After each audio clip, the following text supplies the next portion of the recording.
Modern. Modern. Modern. Modern. We're prepping for a voyage.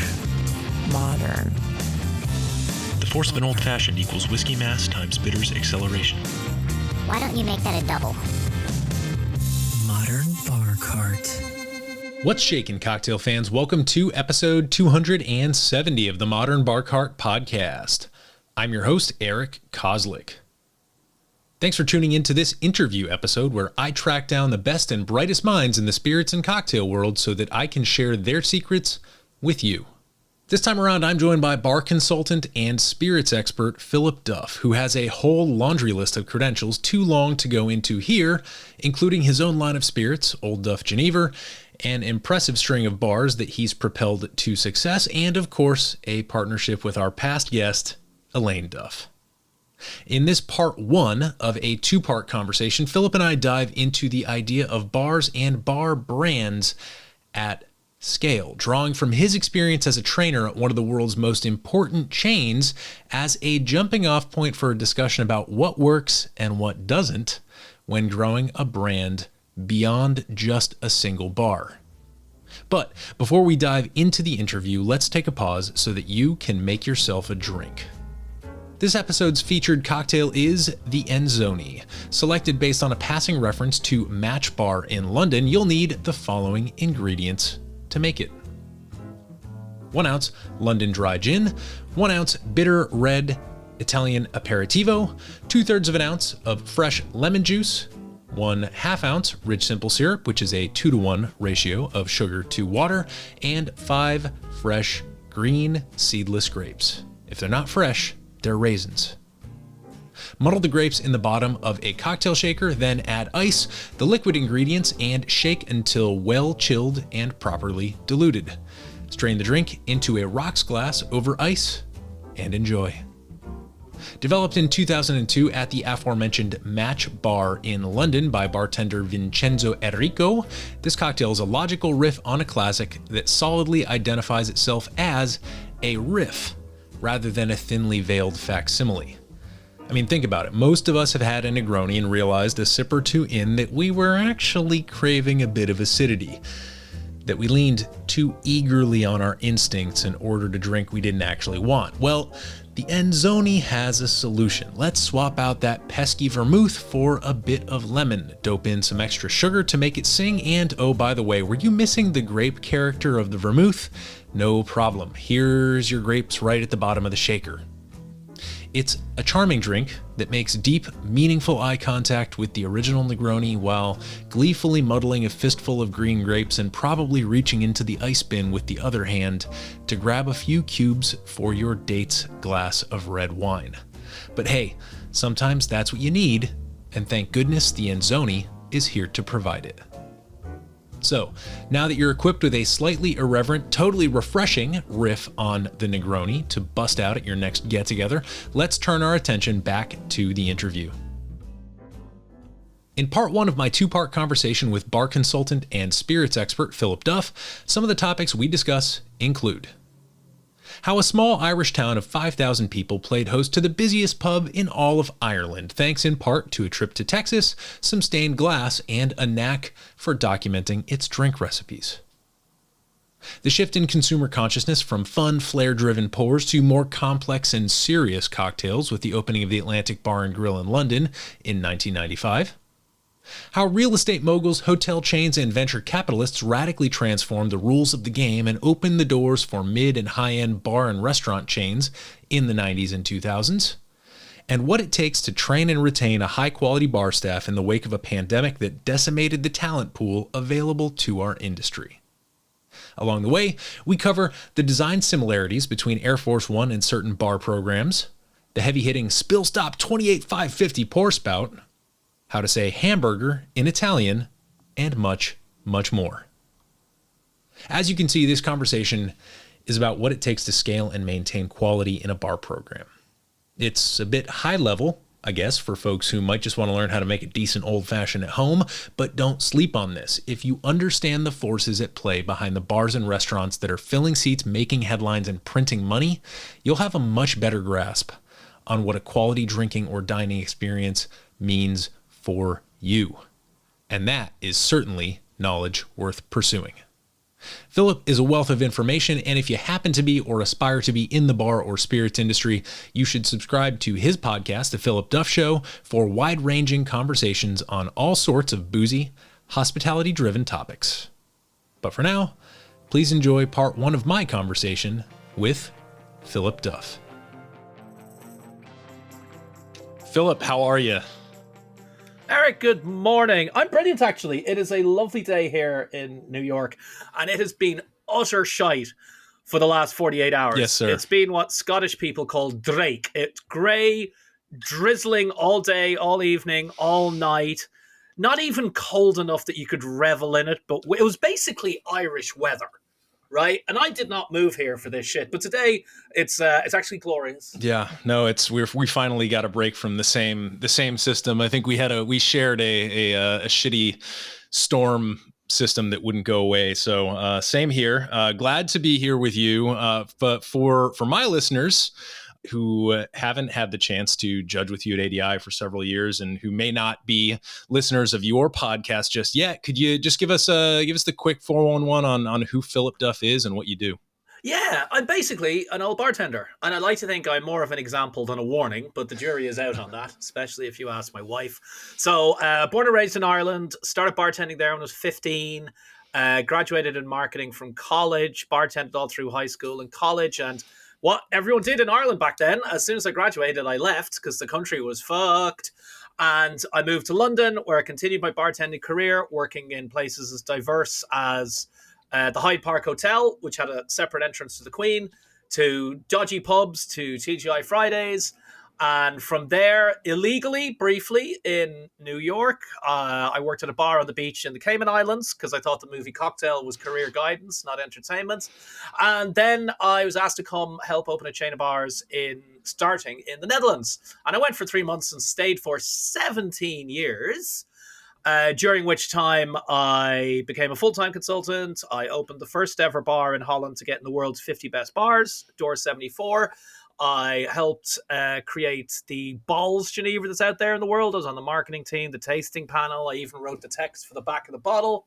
And then I met an American lady who lived in New York, and we compromised, and I've lived in New York for the last 12 years. And more or less full-time what I do is advising brands and distribution companies on how to engage with the on-premise, as I say, bartenders. So that could be through competitions, engagement programs, experience, presenting seminars and cocktail festivals, training their own staff, right up to repositioning or turnkey creating brands right from nothing. I just created a gin and a spiced rum for a client, and they came out very well. Yeah. So yeah, that's who I am. Yeah, drop the names of those because I know that you're just in the launch phases for those two products. Yes, they'll be available pretty much exclusively online in both, throughout the USA, but it'll be Moonbird Gin and Goat's Spiced Rum. And they'll be available online to buy straight off the website. So 82% of legal drinking age adults in the US should be able to get them shipped right to their house. But if you're in New York or Los Angeles, you might be able to actually get them in one or two flagship bars. We're still working on that. Brilliant. Yeah, so you are a busy boy, both historically and I'm sure on a day-to-day basis. And I can't believe that we didn't drop this right off the bat. Elaine Duff, former guest on the Modern Bar Cart podcast. So we've got the full couple now represented on this show. But so I wanted to talk to you today about something that's been on my brain for a little while. And I think both you and I are in what I would call primary cocktail markets, right? New York is obviously, if there was a primary cocktail market, it would, of course, be New York or London, two places with which you're very familiar.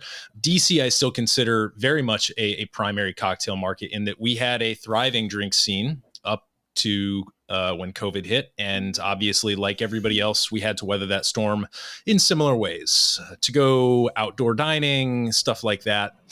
And we're sort of coming back from it now. And, I want to talk about the different, I guess, historical trends you've seen in bars. And then maybe we can eventually segue into some of the stuff that's happening in DC here. So could you talk a little bit about your very earliest days bartending and sort of how you got trained up as a bartender in the very unique setting where that happened?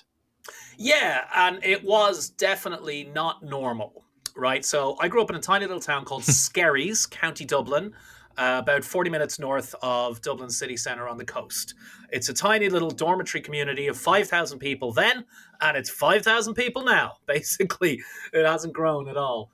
A place like that nonetheless supported 12 pubs. Going out drinking was called doing the Stations of the Cross, but it wouldn't support a lot of full-time bartenders. So a lot of us kids, when you got to be a certain age, like 15 or 16, if you were tall enough, you could get hired to bartend because they needed people. It was the only way that it worked. And there was one bar that everybody wanted to work at because it was the most fun and the most glamorous, and it was called the Coast Inn. And what it was, the son of a pub owner had gone to Texas, right? I think he might have had relatives there in the late 1970s. And he saw what was then only the second TGI Fridays in the world. And it was printing money. So for the younger listeners, Fridays now is not what Fridays was. It used to be the hottest place in town, a singles bar, a place where you went to pick up members of the opposite sex and have fun. And it was primarily a bar with a restaurant area. It's now completely flipped and it's families and all that kind of thing. But it was by a long way the hottest ticket. And this son of a Skerries pub owner came back and he basically opened a very good knockoff. Now, he opened it in something like 1978. There was no TGI Fridays outside the USA at that stage, right? So this bar, a sizable bar, and we had, the stained glass window, Tiffany lamps, we flared, we made cocktails, we made those kind of cocktails. It was frequently the busiest bar in Ireland. And let's just pause for a minute. It was only open 5 nights a week, right? In a tiny suburb. Imagine how the competition is for busiest bar in Ireland. And I got trained up with a manual and spec sheets and a setup list and a breakdown list at the ripe age of 15. And it kind of screwed me for the rest of my career because everywhere I went after that, I'd be like, oh, great, thanks for hiring me. So where's the manual? And they'd be like, manual? Manual what? Yeah. You're gonna work with Dave and he'll show you how to fill the fridge. Mm-hmm. That's your training, buddy. Mm-hmm. So I went on almost inevitably. I did work in dodgy pubs and fancy hotels and for groups and all that. And I actually was, I think, the only person from the coast who went on to work for TGI Fridays. And I became an NSO, a trainer, a new store opener as well. I almost inevitably became a consultant because of that, because I had literally manuals and information and I knew how to work faster and cleaner and how to teach somebody to free pour so you're way more accurate than you are with a jigger, all that fun stuff. And I was living in early 1990s London. So the cocktail revolution, which we are now more than 2 decades into, kicked off in London in the early 1990s. There was rumblings, various bits and pieces, people doing something cool here, something cool there. But the generally accepted kickoff point for this second cocktail golden age was the opening of a place called the Atlantic Bar and Grill in London in 1995. It was opened by another Irishman, much more successful than me, named Oliver Payton. He had been a nightclub promoter, and for a while he actually imported Absolute vodka into the UK. And he despaired of having to go to a booming nightclub to get a late night drink. So he opened an elegant late night place where, you had to dress up. It wasn't a disco. There was no booming music. It was just classy. And he hired the best bartender he knew to run the bars, a guy called Dick Bradsell, who'd spent most of his career working in private members clubs. And almost every important bartender that's come out of England traces their training back to the Atlantic Bar and Grill or somebody who works there. So people went from there and opened up the Lab Bar in London, et cetera, and so forth. And I was there. So I got to learn these things like, wow, fresh lemon juice does make a difference.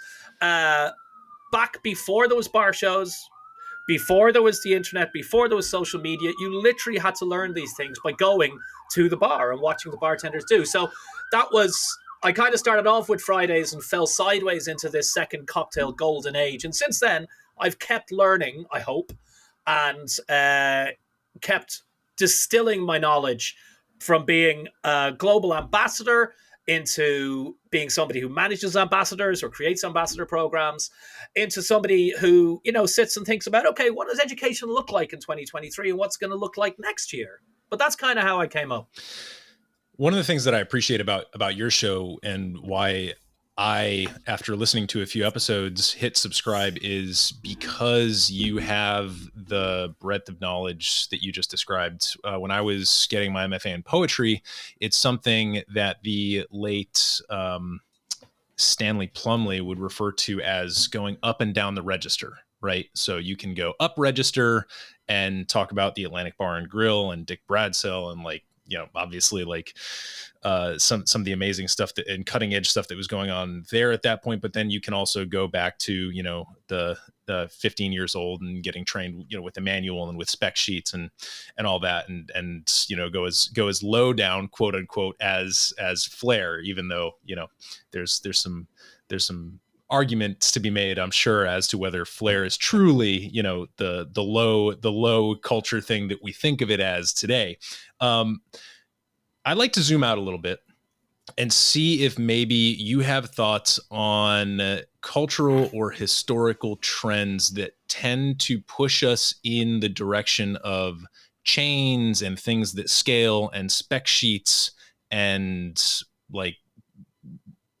I guess things that an NSO trainer would go from city to city doing versus historical and cultural trends, perhaps economic trends as well, that might push us more in the direction of things like the Atlantic Bar and Grill or Milk and Honey and places like that. Do you have any thoughts on that? Yeah. I mean, it's easy to look back on history and say, well, this happened, so therefore people were feeling like that and the bars looked like this. One of the greatest, largest, possibly the largest drink trend that has ever existed was tiki, or as we now call it, tropical, right? Mm-hmm. Old wine, new bottles, as the Russians say. That originated post-Prohibition. And it ran for 50 years at, full strength and top quality. And there's lots you can say that, people wanted to get away, or they were worried about the Cold War, or the 737 was invented, so they're able to go to the Caribbean on vacation. They came back and they wanted that as well. Or America had bases in the South Pacific to bomb the living shit out of Japan, and soldiers came back with talk about hula skirts. You can jam all this in, but I sincerely believe that in the bar business, like the drinks business, as William Goldman said, nobody knows anything, right?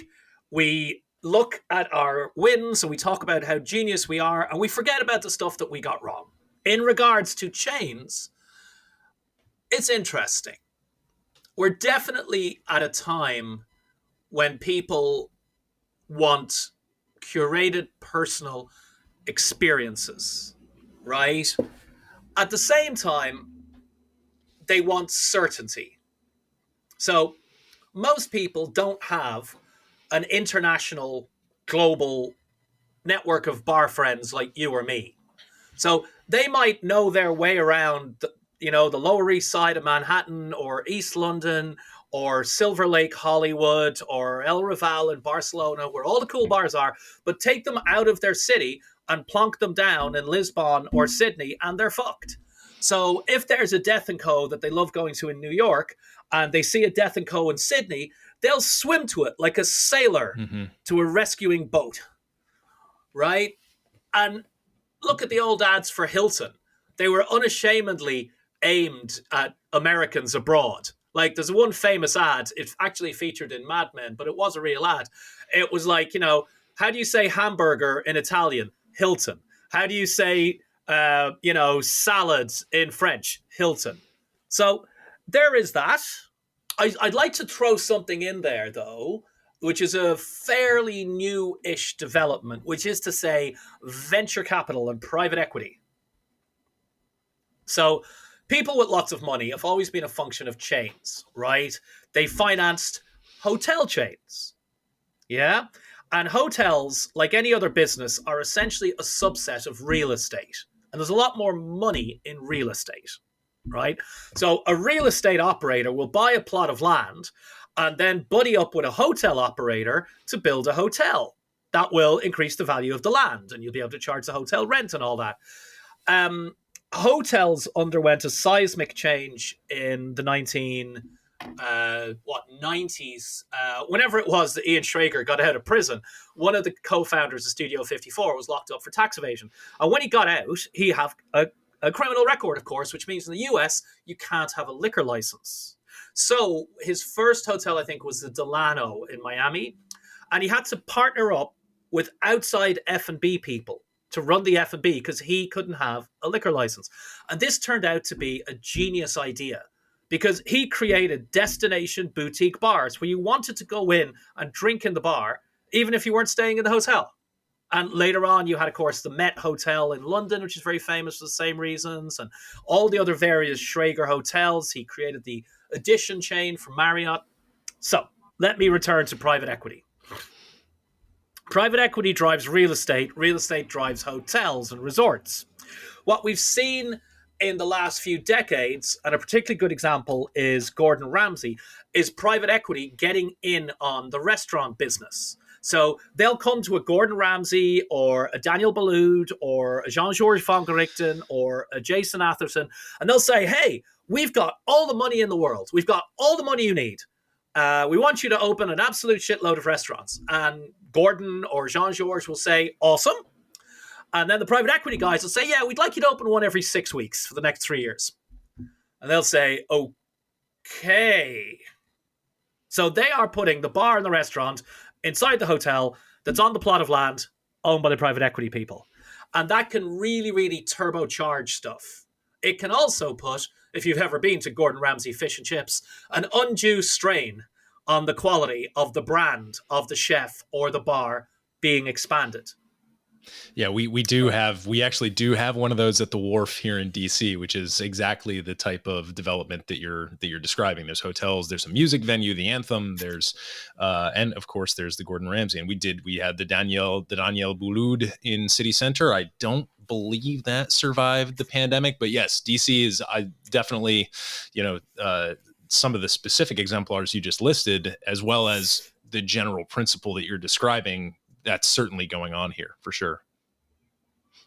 Yeah, and I'm a former, I wouldn't describe myself as a chain guy. I have worked in chains.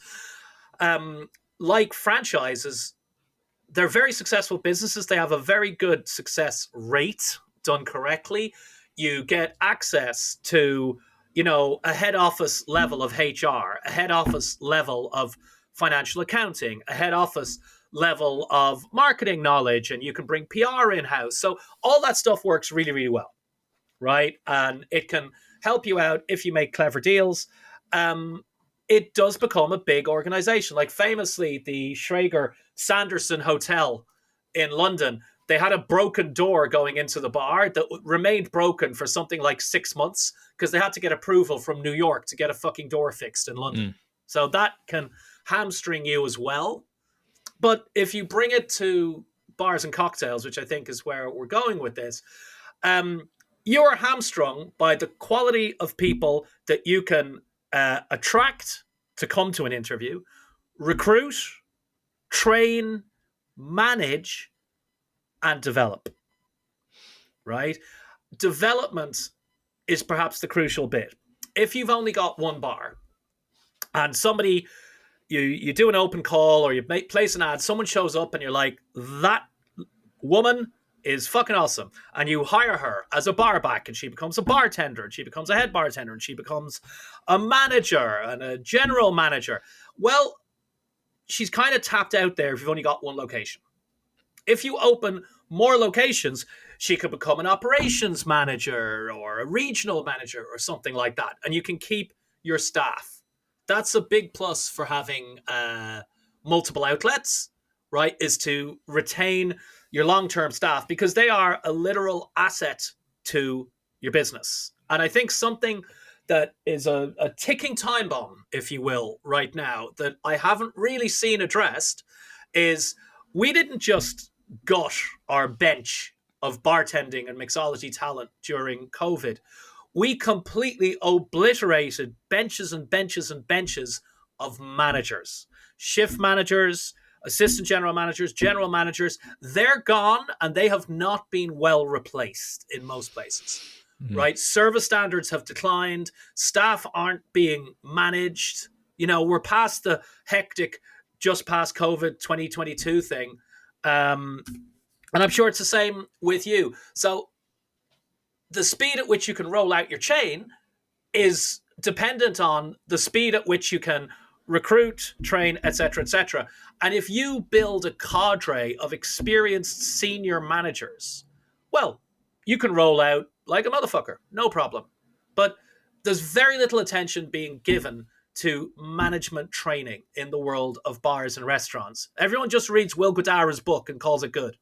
Right. It's a very good book, by the way. But, Wow, that's I love so many of the points that you just made. I think the invisibility of what you might call the middle management of F&B program is something I think that most people don't really consider. I mean, it's sort of like the secret sauce that keeps everything else lubricated and functioning well.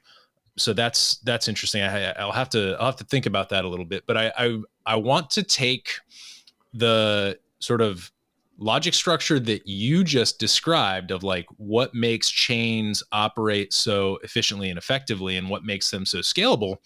And maybe if you're willing to kind of take a look at Death & Co.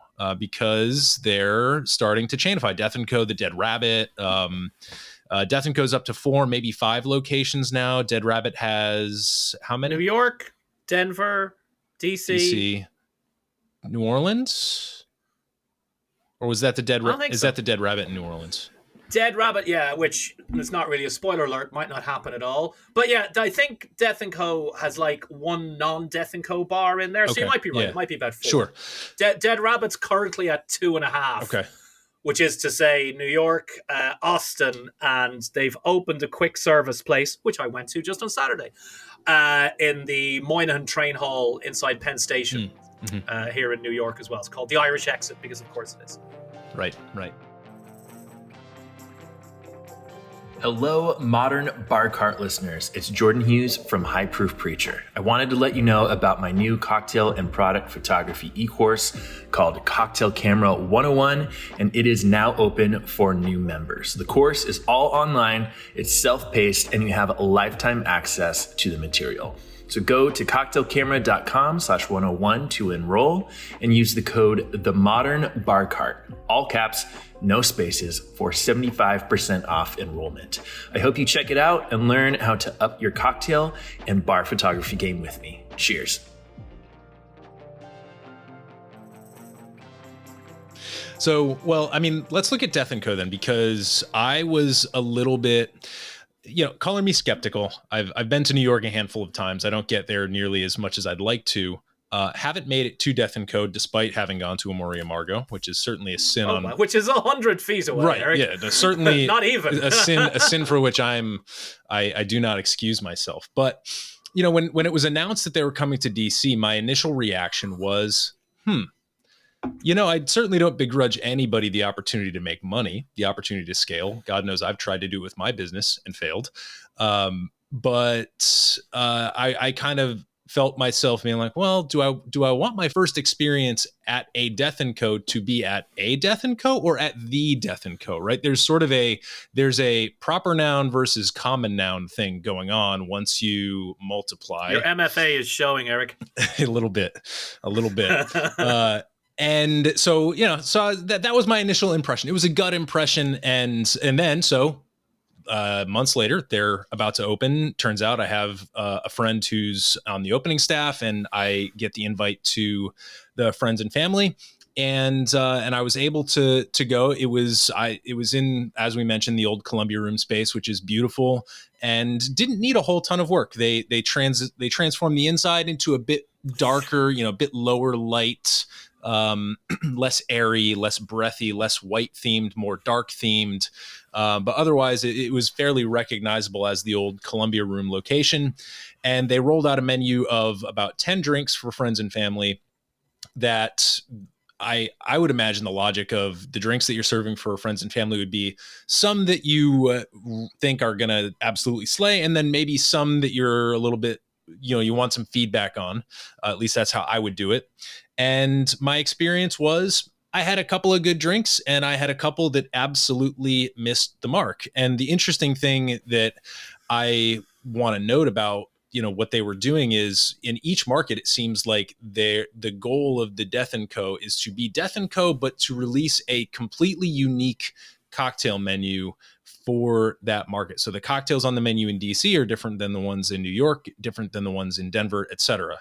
And so, relative to scale, or the chainification, right? TGI Fridays manual where they teach you how to make every drink and you have to memorize all the drinks and they're the same at each 468. Right. So can we think about that a little bit? So take what I've just given you, and it's kind of like the opposite of what you were talking about, because instead of trying to do everything the same way at each location, they're saying, well, it's going to be Death & Co., but we're going to launch a completely new menu. And what does that make you kind of think of relative to some of the forces that we've been discussing? Well, let's talk it out. I don't really have an opinion on it, but I'm sure we can form one if we drink enough coffee. I know Death & Co. here very well. I know Alex Day. Right. I know Dave Kaplan. I even know Ravi DeRossi a little bit. And it opened as an ultra Lower East Side New York City speakeasy. Darker than most, hidden behind a door, strong drinks, bitter drinks. It has grown to be a brand. Death & Co. is a brand. Like, for any of the listeners who don't know, it's so much of a brand, they got a $200,000 advance for the Death & Co. cocktail book, which exceeds pretty much every other advance everyone's ever got for a cocktail book put together. Right? I think for good reason. It's a very good book. It's a very good book. I have it right here on the shelf. So what is a chain, right? I think that the hardest number of bars to own is one.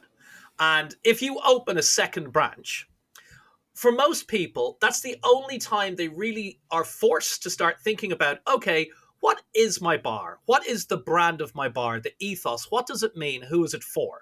Very few bars sit down and do that exercise and put it on paper into what I would call a brand book ahead of time. Like the Dead Rabbit is one that does that and continually evolves it. So will Hazel and Apple, Sean Muldoon's new bar in Charleston. But very few bars do that. I don't think Death & Co. did it with the first bar.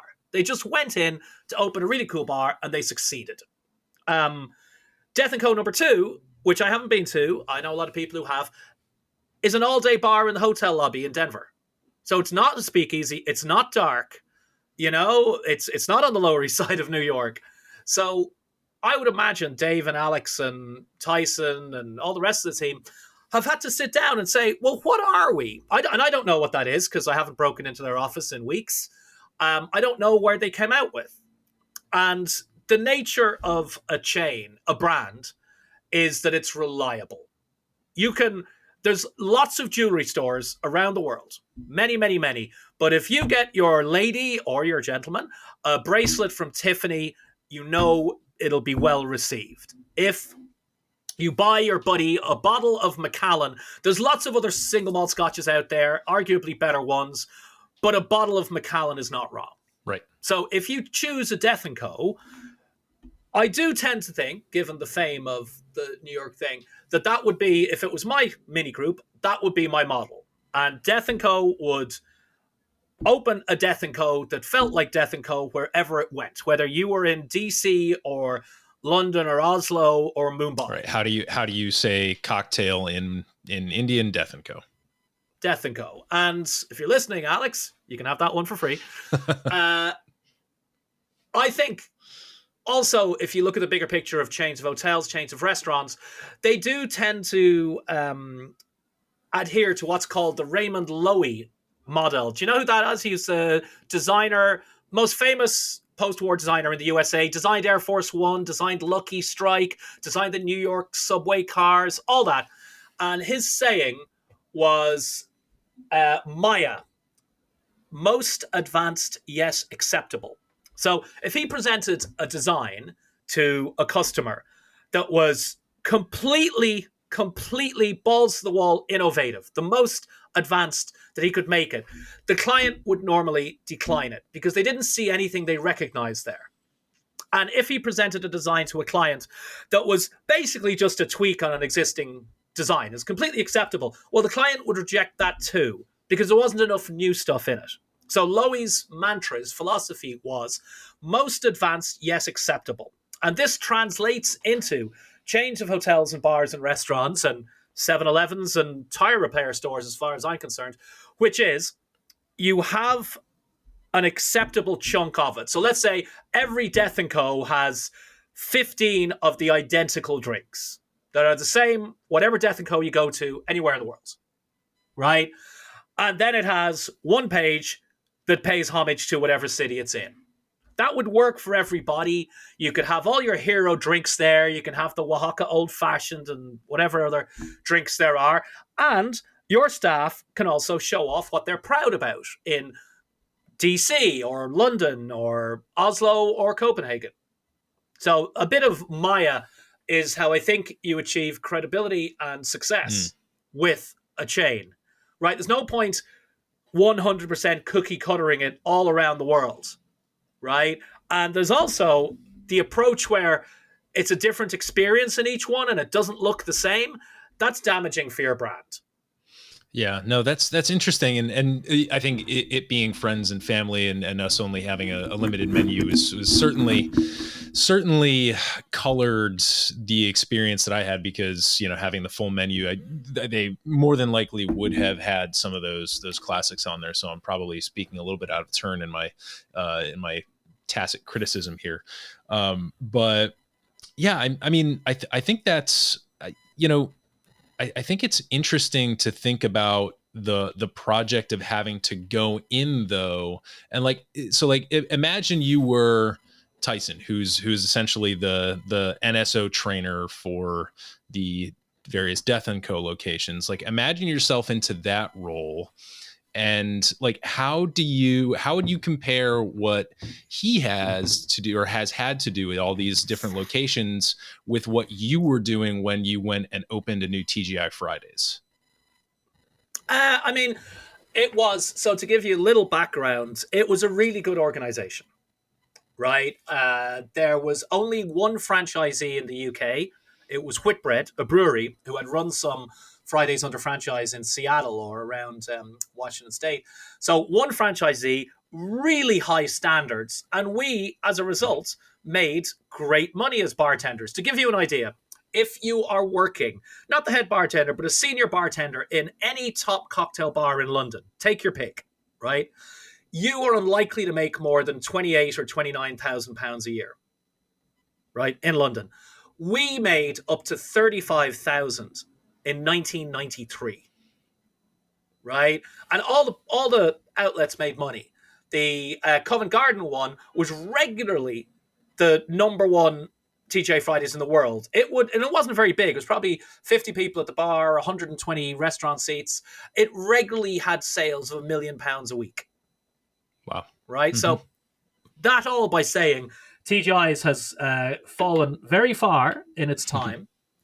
But back then, it was a well-oiled machine. And as a trainer, you were just a cog in it because, first of all, everybody in every department had training systems. Every department had trainers and NSOs. The managers all went through bar and kitchen training and literally became certified bartenders and certified cooks and stuff like that. So first of all, everyone was already on the training train and they expected to be trained and have manuals and spreadsheets and setups and breakdowns and to be checked out. At the end of the night, your bar manager or head bartender will come around with a 1,000,000-watt flashlight and check out your station to make sure you got every nook and cranny. Nice. Right? So you were in that situation already. And that's a sort of invisible infrastructure that you can easily take for granted that might not be in some of the nascent groups yet, right? But let's talk about similarities too. Yeah. You're coming into a new store. You're probably helping to hire the staff. And again, is there a structure for hiring staff? How many interviews? What procedures do you follow? Do you give them one of these tests? Do you give them a trial shift? Because the whole point is to create consistency across the stores so that there's consistency of experience for the guest and to drive down operating costs and increase quality of service and efficiency for the staff.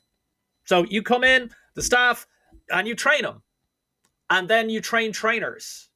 And when you leave, hopefully you're leaving behind trained staff, at least one trainer on the team to train new staff, because people will quit and whatnot, and managers who know how to manage these staff. I cannot stress that enough. Many times in my career, I've been hired as a trainer to come in and train staff, and I do it. And I come back 6 months or a year later, and half the staff are gone, and the half that are left are not doing all the things I taught them. Maybe they're not doing any of the things I taught them because no one ever made them. Their managers didn't manage them. The primary trainer of staff in a bar or a restaurant is the shift manager. You should aim to teach each of your staff members one thing every single shift, right? And that will wind up being, 200 shifts a year? If you could teach your staff 200 things a year, every year, you'd have the best staff in the world, right? So that's the thing. And again, my question would be, apart from teaching the bartenders, are you teaching the managers and developing the managers, more importantly? Because everybody needs to be constantly developed. You can't just...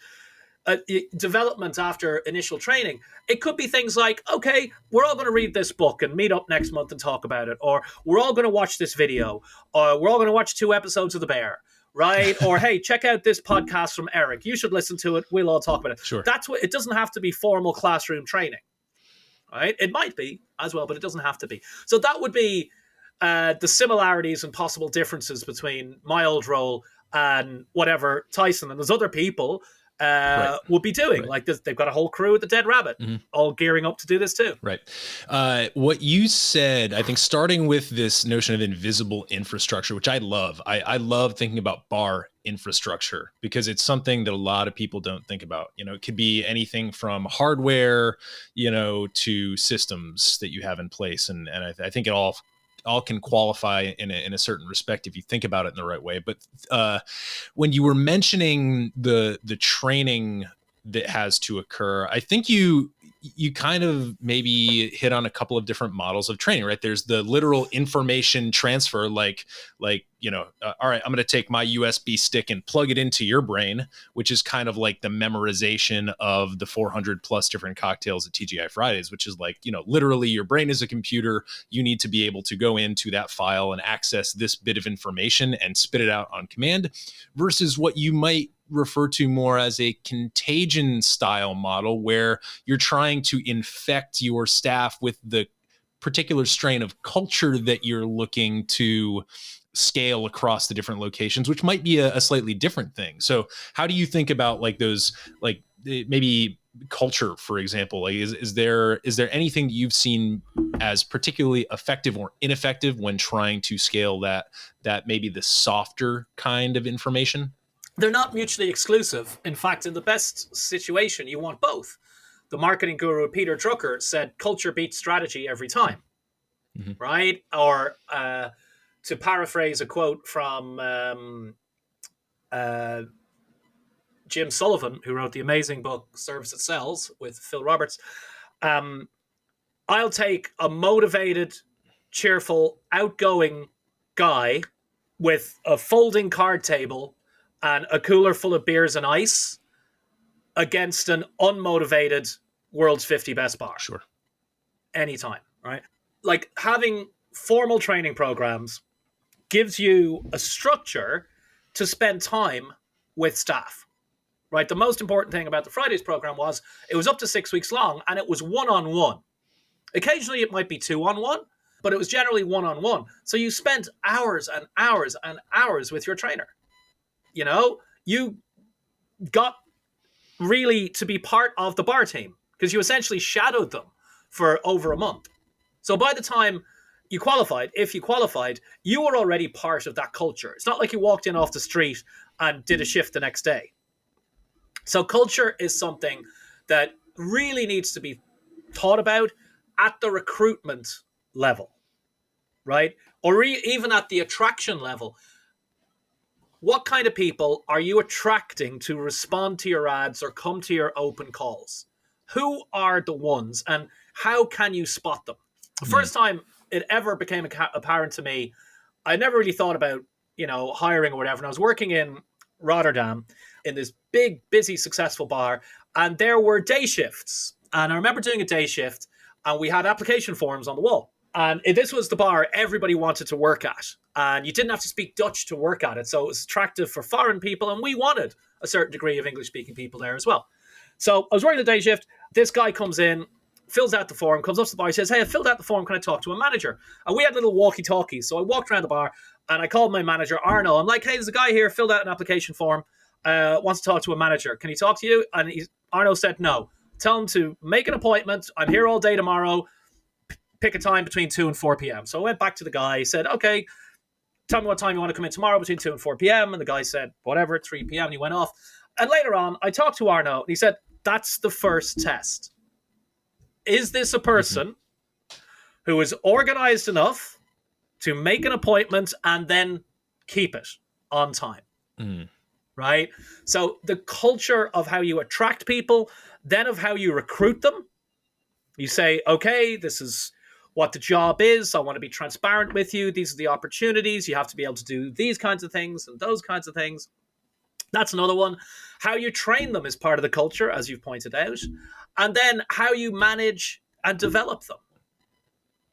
Right? Are you going to manage them in a brutal manner? Are you going to manage them in a way where everybody learns? I mean, obviously, we say all this, but even if you have 2 or 3 places, your company might still just be bumping along financially, and you as an owner or a senior person might be just scraping to make payroll, and you might not feel you have time for all this touchy-feely Danny Meyer, Will Gradara stuff. Right. You do. That's the irony. And usually most of it doesn't actually cost anything. But when you're under stress, you're under stress. Sure.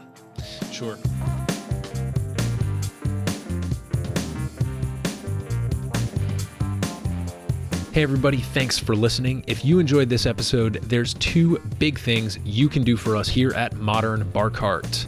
One would be to tell your friends and family if you think they'd enjoy listening to us talk about cocktails. And if they don't download podcasts, they can always stream our episodes on their desktop directly from the show notes page at modernbarcart.com. The other thing you can do to help would be to head on over to iTunes or wherever you download your podcasts and leave us a review.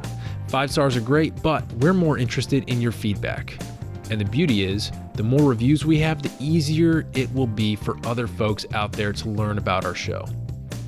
We're trying to start a cocktail revolution here, and by spreading the word, you're helping us fight the good fight.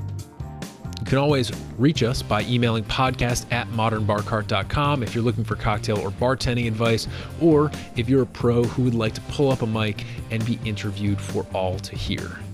Also, definitely follow us on Instagram and Facebook at Modern Bar Cart for cocktail porn, recipes, and entertaining tips.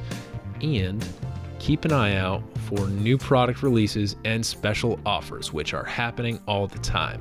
We love our listeners, and we really enjoy giving you exclusive discounts and sneak peeks at our latest and greatest cocktail projects. This episode may be over, but for you, the mixological fun and adventures are just beginning, so remember, folks, drink responsibly and experiment boldly.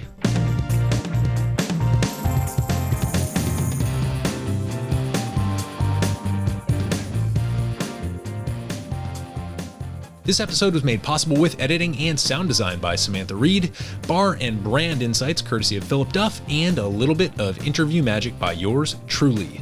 This has been a Modern Bar Cart production, copyright 2023.